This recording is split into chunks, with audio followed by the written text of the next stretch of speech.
आज का जो हमारा टॉपिक है वो है के नियरेस्ट नेबर्स मशीन लर्निंग में KNN।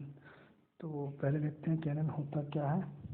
जैसा कि यहाँ लिखा है, it is supervised classification algo, मतलब कि सुपरवाइज्ड लर्निंग का यूज़ करते हैं इस एल्गो में सुपरवाइज्ड लर्निंग कैटेगरी में आता है ये, which have different data points separated into different number of categories, and it tried to predict the classification of new sample from particular population set।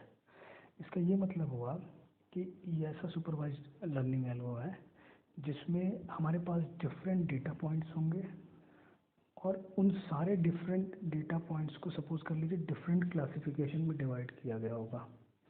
तो अगर हम यहाँ नीचे देखें एग्जांपल में, तो यहाँ पे देखिए एक डॉट डॉट मतलब डार्क सर्कल है और एक शेडेड सर्कल है। तो हम यहाँ पे सपोज कर ले रहे हैं डेटा पॉइंट्स को दो कैटेगरी में डिवाइड किया गया है, डार्क पॉइंट में और शेडेड सर्कल में। तो यही लिखा हुआ है कि डिफरेंट डेटा पॉइंट्स जो रहता है डिफरेंट क्लासिफिकेशंस में होते हैं और हमें प्रिडिक्ट करना रहता है कि जो हमारे पास आस्किंग डेटा पॉइंट है, मतलब जो हमारे न्यू डेटा पॉइंट दिया गया है, वो इनमें से किस क्लासिफिकेशन में आएगा। ये KNN से हम लोग फाइंड आउट करते हैं।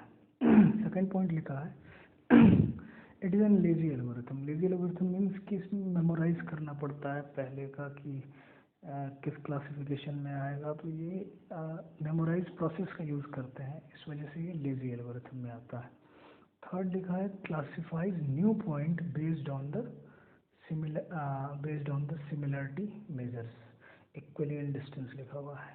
तो इसका ये मतलब है कि नए पॉइंट को, जैसा मैं बताया कि कोई नया पॉइंट होगा उसे हम क्वेरी पॉइंट कहते हैं। यहाँ देखिए एक पॉइंट बना हुआ है जो कि ना डार्क है ना शेडेड है, ये क्वेरी पॉइंट है। इसके बारे में पूछ रहा है कि ये क्वेरी पॉइंट किस क्लासिफिकेशन में आएगा, डार्क वाले में आएगा या फिर शेडेड वाले सर्कल में। अगर इसको ये नया कोई पॉइंट है तो हम इसको किस में क्लासीफाई करेंगे।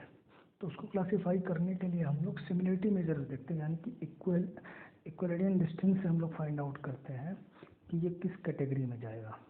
अब जैसा फार्मूला इक्विवेलेंट डिस्टेंस का है, ये लिखा हुआ है कि x1 माइनस x2 का whole square plus y1 plus y2 का होल स्क्वायर, सॉरी यहाँ प्लस लिखा y1 माइनस y2 का होल स्क्वायर होगा अंडर रूट। तो ये चीज़ इक्विवेलेंट डिस्टेंस का फार्मूला ये यूज़ करते हैं इसको फाइंड आउट करने के लिए। दूसरी चीज़ की इसमें k का नंबर जो है वो ऑड होना चाहिए। क्यों ऑड होना चाहिए? क्योंकि सपोज कर लीजिए k जो है वो नंबर ऑफ नियरेस्ट पॉइंट को बताता है कि कितने नंबर ऑफ नियरेस्ट पॉइंट जो है उसमें से, मतलब आस्किंग पॉइंट में से जो आपका क्वेरी पॉइंट है उससे k number of nearest point का हम इक्विवेलेंट डिस्टेंस को यूज़ करते हैं क्लासिफिकेशन के लिए। अगर सपोज कर लीजिए 3 नियरेस्ट पॉइंट या 5 नियरेस्ट पॉइंट का हम यूज़ किए हैं तो ऑड नंबर होगा, तो ये नहीं रहेगा कि इक्वल उसमें कैटेगरीज में है। वैसे 4 होगा तो हो सकता है कि 2 शेडेड क्लासिफिकेशन में हो, 2 आपका डार्क क्लासिफिकेशन में हो। बट अगर ऑड नंबर रहेगा तो हमें ये पता है कि 2 1 का कॉम्बिनेशन बनेगा, लेकिन ऐसा नहीं होगा कि दोनों बराबर होगा, तो हमें क्लासिफिकेशन करने में आसानी होगी। तो नियरेस्ट पॉइंट में अगर 2 ऐसे आते हैं जो शेडेड में है, अगर 3 है, नंबर ऑफ k 3 है, तो 2 ऐसे हैं जो कि नियरेस्ट में आते हैं, तो 2 सेम कैटेगरी के आते हैं, तो उसमें ये क्लासीफाई हो जाएगा क्वेरी पॉइंट। अब इसका एल्गोरिथम देखते हैं, तो नेक्स्ट लेक्चर में बताऊंगा कि इसका एल्गोरिथम कैसे काम करता है। Thank you.